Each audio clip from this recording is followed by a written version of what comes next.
I'm Effie Parks. Welcome to Once Upon a Gene, the podcast.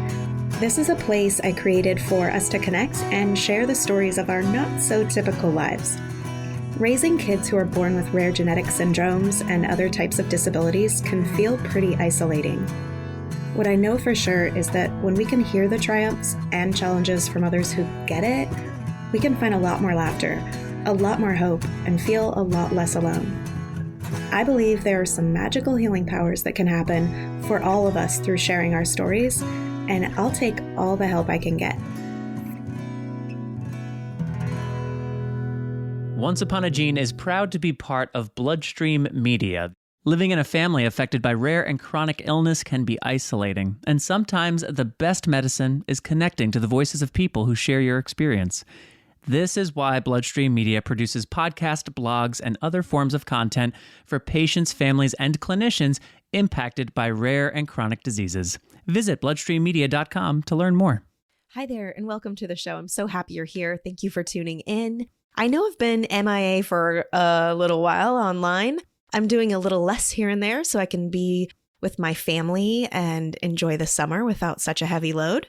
Granted, I have no childcare, so I have no choice but to make that decision, but I'm embracing it, and I am having a little less on my plate for a couple months, and I know you all know, so we got to give ourselves permission to do that.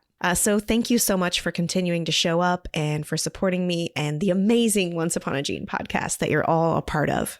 I have a super rad dad on the pod today. He has a handsome grown son with NR4A2, and he's sharing some of his wisdom. And, you know, he's a dad who's been around the block for a while, and he's learned a few tricks of the trade. And he's a super advocate for his son from the science aspect to the airport. Please enjoy my conversation with Joe Henry. Hi, Joe. Welcome to the podcast. Well, I'm so happy to be here. I was just mentioning in the green room that I think I'm more nervous talking to you than when I once had the opportunity as a young man to shake George Bush Sr.'s hand. And I think I'm a little more nervous talking to the world famous Effie Parks. So let's see how well I do. I paid him to say that, everybody. Yeah, clearly. Wow, what a special opportunity. And thank you, President Bush, for the ADA. Well, I'm really excited to talk to you, Joe. You know, we've went back and forth on, I think, Twitter. Yes. And then we've kind of just shared some dialogue in the DMs for several months. And I figured it was a great time to get you on the show because I've just gotten to know you, and I appreciate your dadvocacy, and I'm always thrilled to share that perspective on the show. So thanks for joining me. It's going to be my pleasure. I would say that the fact that it's year number 27 advocating for my son, I think I bring something to the table because that's a lot of years going down this road. Absolutely. It's not as easy as one would think to find the parents of the older kids. And I'm not sure why that is. I can think of 100 different reasons, but I am super thrilled when I find one and, you know, they're still involved as much as they can be, or, you know, it's always a really special conversation that I get to share because there's so much insight and wisdom from being on this path for a little longer. I would agree with that. Thinking about doing this, I want to give people hope because my situation seemed hopeless for probably the first 10 to 12 years of my son's life. And it's gotten to be a wonderful thing and a wonderful thing for other people. And usually, from what I've heard, a lot of times things don't turn out so wonderful. Not that it's perfect, but it's certainly got better. We've certainly went through our trials over the last 27 years. Well, let's start there. Let's start at the beginning, Joe, when your son was born and when you figured out what might be happening and kind of those tough few years, several years in the beginning. So I didn't get married until late in life. I was nearly 31 years old, and my father was old and his father was old. A little aside, my grandmother's name was Effie, and her father served in the Civil War. My grandfather was too old for World War I, and my father served in World War II. But just an interesting story about my grandmother, Effie. She was Southern Baptist, didn't really believe in watching television, music, movies, and a whole bunch of other things. But nowadays, with Google, we found out that her boyfriend got shot by my grandfather, the Civil War veteran for passionately kissing her on the front porch, and the young man later died. And I think that's why she got married later in life, because of the grief of losing her boyfriend. But things certainly have changed of how people look at what people do in life. He only served 2 years in prison because apparently that if you thought someone was gonna mess with your daughter, you had certain rights back then that things are just a lot different over the last 100 years. So Yeah. Oh my gosh. I almost forgot about that story you sent me about Effie. I'll put it in the show notes if anyone wants to read it. Yes, things have changed, although I'm pretty sure my dad has threatened some old boyfriends with some violence like that. So not completely, maybe everywhere. anyways, with my son, though, so I and my wife got married at 31. We had some fertility issues. My mother had taken a drug called DES that was supposed to stop miscarriages, which causes all kinds of problems. And it caused a fertility problem with me. So I had to have surgery, and we tried and finally had our son, Franklin. Well, Franklin wasn't meeting any of his goals. And so then we started down this path and went to the neurologist. And, they do MRIs to see if there's something major they can see. They do genetic testing up to the point of what they could do 27 years ago to, rule out Fragile X and a couple other things that they knew at the time. But they came up with labeling them with PDD-NOS, which stands for Pervasive Developmental Disorder, not otherwise specified. And that was in the DSM-4, the Diagnostical Statistical Manual of Psychiatric Disorders. That doesn't exist anymore. Nowadays, it all follows under the umbrella of autism spectrum disorder. So Asperger's and PDD no longer exist. And 27 years ago, autism was quite rare. I mean, nowadays it's like, what do they say, 1 in 40 or something rather. Back in those days, it was far less. So we started down that road. We've also had the diagnosis of Tourette's, and, whatever specialist you went to, they tended to say that's what he had, whatever they specialized in. But over that time, though, we started doing a bit of advocating for our son. One of the problems, though, when you have a little with a problem and you join your local autism support group, if you looked a little more alive than the person next to you, they wanted you to be president of the organization, and you didn't have the energy hardly to live. And so that was very difficult.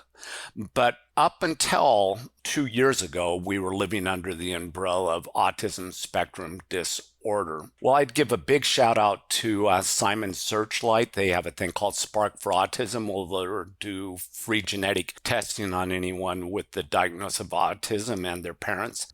And after about a year and a half, it came back with that my son had what is called NR4A2 related syndrome, which means that there's a problem with one of the two genes that you got of the NR4A2 has a problem. And they explain it's caused by a thing they call haploinsufficiency, meaning that because one of your genes is defective, it's putting out half the protein. In most of the 20,000 genes that you have, if you have one defective copy, you can go on perfectly fine.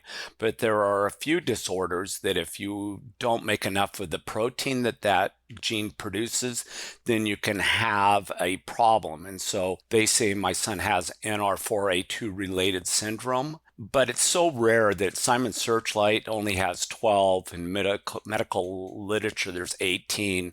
Decipher has 6. And myself knowing enough about genetics, I'd say maybe there's another 100 people with what my son has. But nowadays, I feel I am advocating for autistic people, but I'm also advocating for the NR4A2 people. But what's interesting, NR4A2 is also linked with Alzheimer's, Parkinson's, schizophrenia.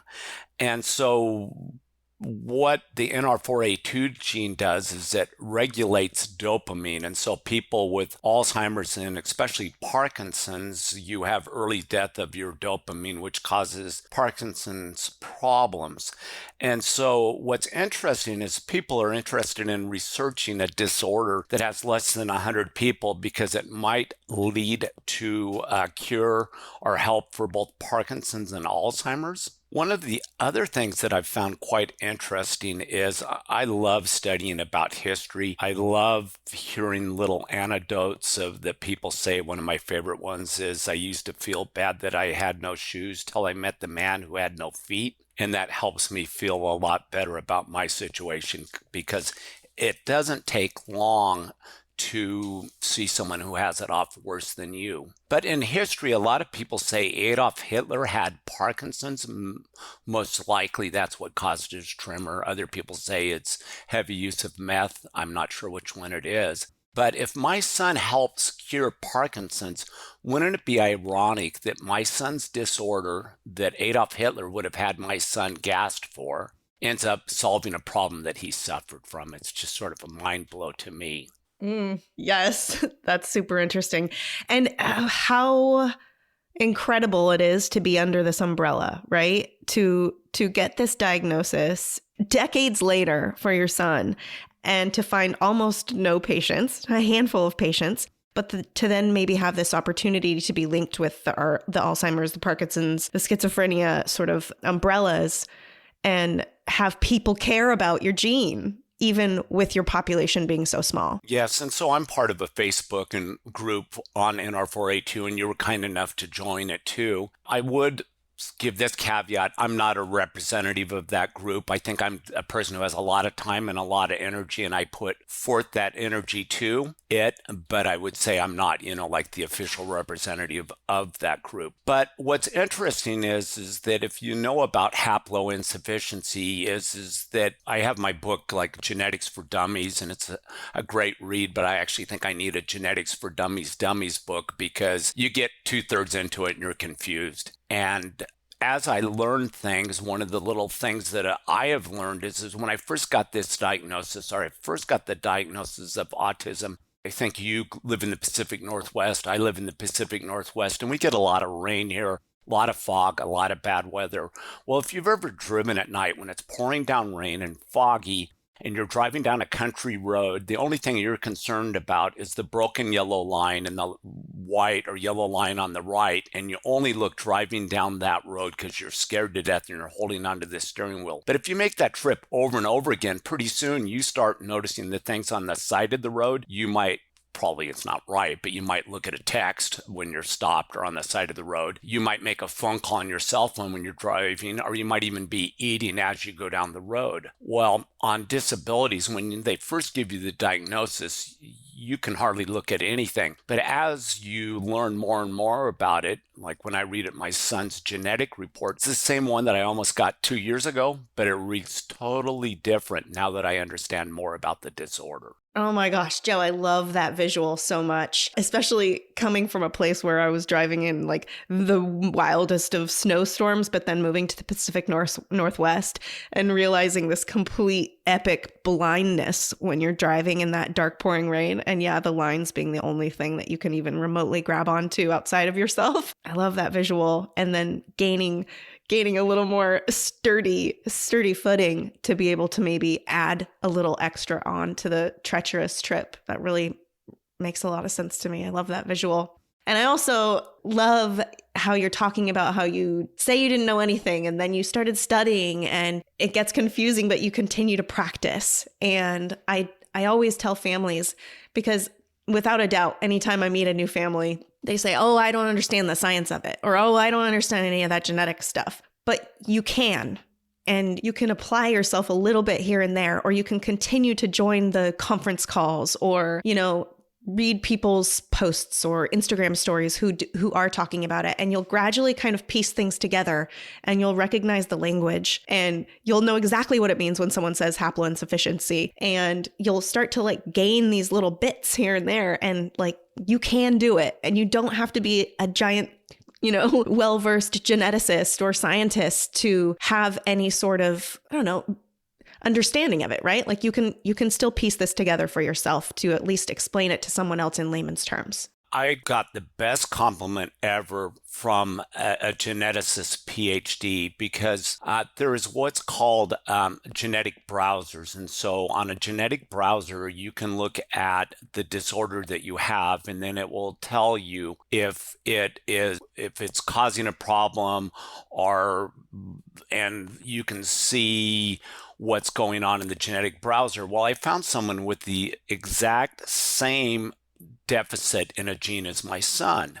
And I started asking questions. Well, it turned out that they had bad data, and they actually on this genetic browser redacted 30,000 cases out of it till they could figure out how to get the bad data out. And it's only because my son's is so rare that seeing a second one there, I started asking questions. But when I wrote this, the doctor that wrote the genetic browser, when he wrote back to me, he goes, by the way, are you a doctor or a scientist? Because the questions that I asked were so good. And this is a guy who's probably been in school more years than you've been alive. And it was such a great compliment. One of the other things where I wanted to give people hope, one of the things that I noticed is on my son, Franklin, what's interesting now that I have a diagnosis, I can go back and see some of the things that he suffered from, and there's a reason why. I'm a man of faith, and I believe when I get to heaven, I'll see a lot of my life that seemed wrong, that probably wasn't wrong. I just didn't understand why it was going there, if that makes sense. It's like Joseph in the Bible, who got thrown into a prison for doing nothing wrong, ended up feeding everybody in a famine in Egypt, even though he was in the wrong place for a long time. And I think when we're dealing with a lot of these pains and sorrows, we might not know today, we might know in the future. But I can now look back on my son and see some of the totally strange things that he did. So one of the things my son used to do is he has hyperacusis, super high hearing, and he would hear a certain noise when we were eating. Then he'd yell, "It's lips." And then he would go and throw all of the food that we're eating and try to bite us. And that went on for like a couple of years. Well, I found out that NR4A2 is also responsible for a thing called fear expression, or fear helps you, like, when you're a baby and you meet a cat and nothing happens to you, it's called fear extinction. So when you meet the cat, you actually release some endorphins that says this cat didn't harm me, so that next time you meet a cat, you're not scared to death with it. Well, there's some belief that NR4A2, if you don't have it properly, you're not going to have fear extinction, so things are going to bother you again and again and again and again and again. And it's not going to go away. Well, now knowing that, that makes total sense. And maybe if someone has NR4A2 and has a child with all kinds of anxiety, you can figure a different way to teach them that it's not going to harm them. And so it's nice to see that. Another thing that's always been bothersome to me is that, you know how you want to celebrate what your child does? Like if your child ends up doing something that most kids did when they were 6 months old, and now they're doing it at 4 years old. Well, you can't call people and go, "Oh, my 6-year-old just got out of diapers," which happened with us. I think he was finally out of diapers by 6, didn't walk until like 2.5, and didn't talk until 4. And so it's not like you have a whole group of people who are going to celebrate it. And when you have a child, though, that goes and gets upset, throws things, has attitudes there, you really don't have people rallying around you. Well, we saw a couple times when, this is sad, but when someone's child gets cancer, people will have like, Team Alex, Team whoever, and they will do everything to help that family and rally around them. But when you have a child, especially with what looks like mental health issues, no one rallies around you. There is there's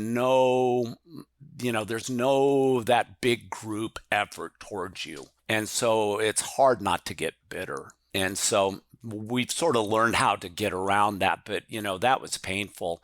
The other thing I think that highly touched you and got me on your show is that I and my wife in 18 years never spent a night without our children with us in 18 years, except for one night where someone volunteered to watch our son overnight. But they said we had to leave after he was asleep, and they wanted us back home by 8 a.m. in the morning. So I really don't count that one. But when my son was 18 years old, he finally got to the point where he could sort of handle himself. And we went to our local Fred Meyer's there and bought a gallon of ice cream. And I was looking at my wife and go, we didn't pay for a sitter. It was like, all these years we were able to, after 18 years, go to the store and buy some ice cream and survive 30 minutes without a disaster. And that was such a blessing. Wow. Oh my gosh, Joe. I think so many people deeply feel kind of that anguish you were talking about in the beginning, right? Where the autism aspect, especially, and the extreme behavioral issues that come from so many of our kids whose brains aren't working correctly, can affect so much of the family life and the mental health life, and even the circle that ends up joining or not joining you, because it's difficult to watch, it's difficult to understand, people aren't comfortable, people don't feel safe, whatever it is, and how extremely isolating that ends up being for the family who's managing it all on their own, but then feels left again. I wonder, when you were talking earlier about whatever sparked your reason for getting the genetic test through Simon's, I was wondering, how did you find that at the time? And what was the decision kind of factor between you guys getting this genetic test, and how did it change sort of your overall feeling about the prior 2 decades? Sure. So another one of the sayings I always loved is Ronald Reagan told Gorbachev, the head of Russia at the time, said there's an old Russian proverb, trust but verify.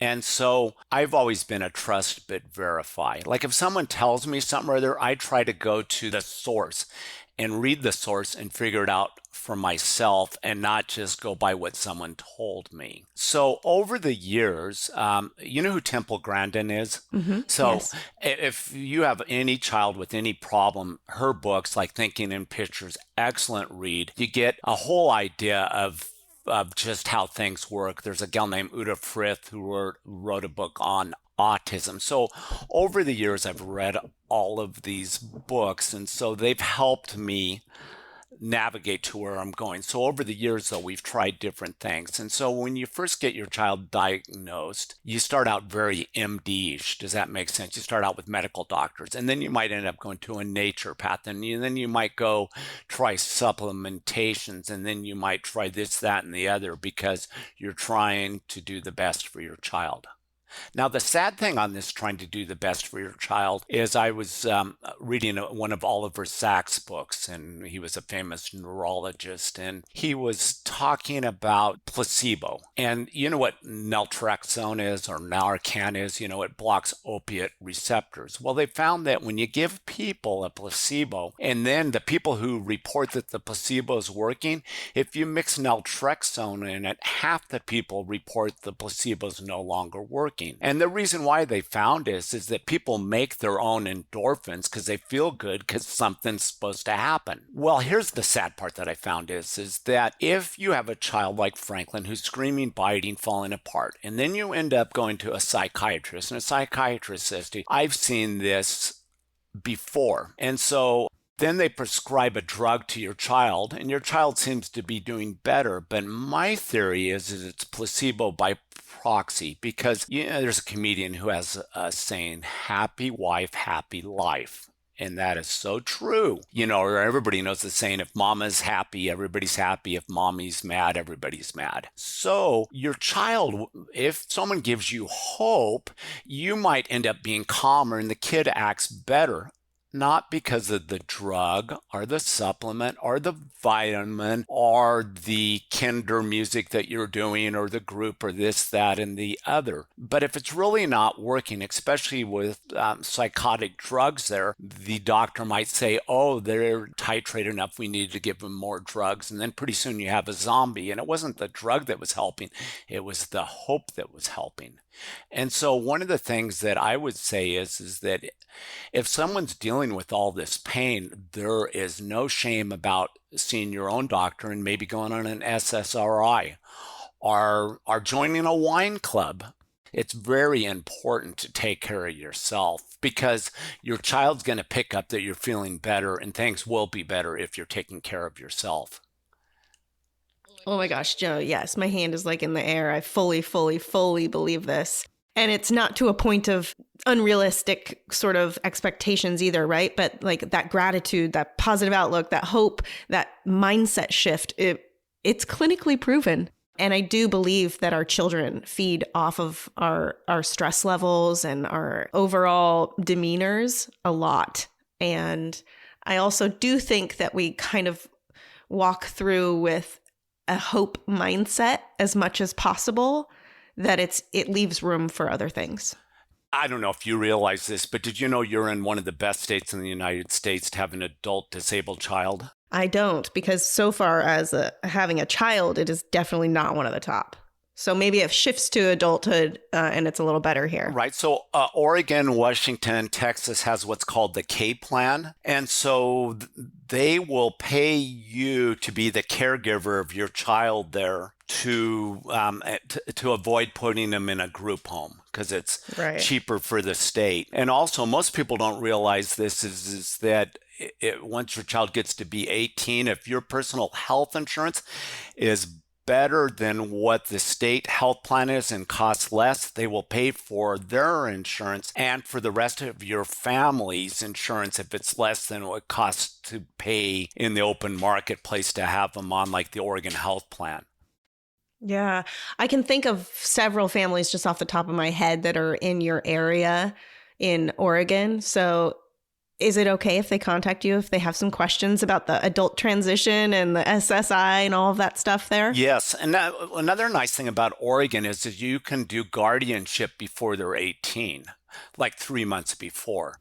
You remind me a lot of my friend Gay Grossman, who has a daughter that's just a little younger than Franklin. And kind of just the way she navigated through it all and kind of laid down ground rules originally with everyone. And it kind of gave that liftoff, right, for being empowered. Yes, most definitely. I would say, though, that the public school didn't work out for us. We mostly homeschooled. Because my son was pretty much nonverbal, or his expressive language is not as well as his receptive language. And so when he was in a group self-contained special ed class, if little Jimmy, when he got frustrated, would go off swearing, throwing things and breaking things, my son would end up modeling those when he got home. So I sort of looked at special ed as like living out in the country and you allow your dog to go running around, but it gets hit by a skunk. And then you spend all night long trying to clean the skunk out. And so it really wasn't worth cleaning the skunk out, if that makes sense. Oh, man, I can think about that in so many settings of this disability life.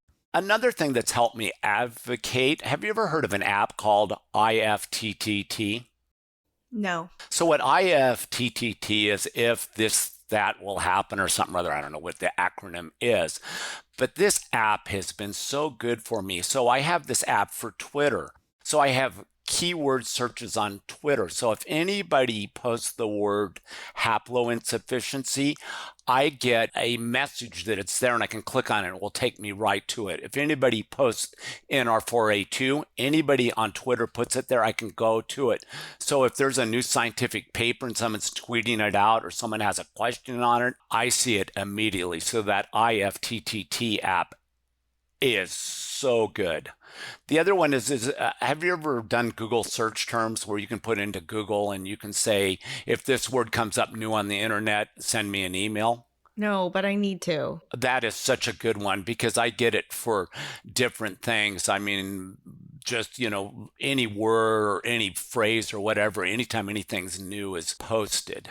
And so I'm definitely going to download that Twitter one you just mentioned. Yeah, and you can do it for, a million other things. You could tell it to turn on your lights or whatever. I mean, it's, I'm 62 and sometimes it takes a while to understand these technologies, and to get it, but, copy, paste, figure. But it has been so nice. And I think that's how I actually ended up meeting you on Twitter because something came up that was, you had commented on or something. And have you found this one though? I will email people and they will respond back, but it's usually about 2 times and then they just go silent on you. Mm-hmm. Yeah, of course. But then there's a gal at Seattle Children's Hospital who's an expert on variants, and I think you're a friend with her. And she is one of the nicest human beings in the world. She writes back all the time. I mean, just, all the time. Who is it? Let's shout her out. How do you pronounce her name? It's Maddie. Oh, Madeline Galliente. I don't know. I say Galliente. She is one of the best humans in the world. She is, if everybody had her spirit, the world would be a better place. So sweet. Oh my gosh. I was thinking about that chemical or whatever it is that was expressed in your son that was like a pain. The ketorphin, I wonder if that's like your body just naturally producing that in people who have like self-harm issues. It's like a body's own like survival drug that it's creating. Yeah, and I've also been likened, did you ever see the movie Sergeant York? I don't know.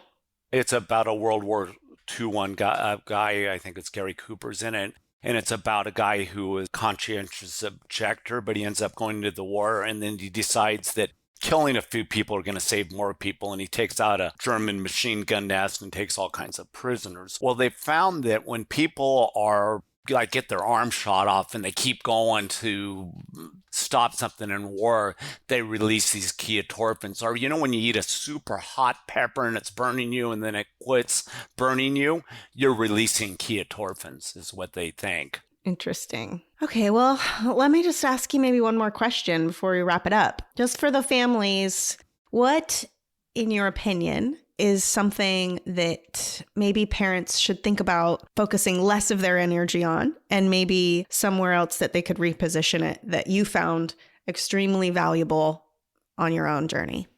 I would say quit worrying about the future. Live for the moment. Live for the moment. Even with your typical developing children, you don't know what they're going to stumble into. And just live for the moment. And, love your spouse, your partner, and don't stress out on the little things. Things will work out. When our son was quite young, there was a Christian elementary school that had a waiting list to get on it. And when he was born, we thought we better get him on that waiting list because we need him in there. Well, it was not a possibility. And I think sometimes we worry so much about the future, and the future might get better, it might get worse, but all of these things make you a better person.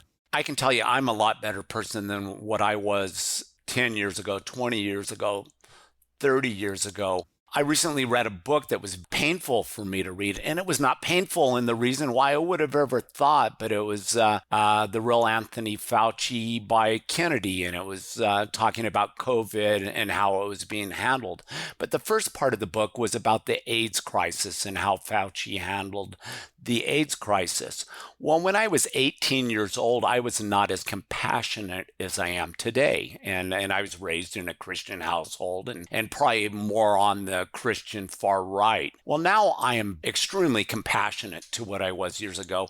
And it made me feel really guilty about how I wasn't compassionate when I was younger. And so I think because of the trials and tribulations with my son has caused me to be a lot more compassionate person.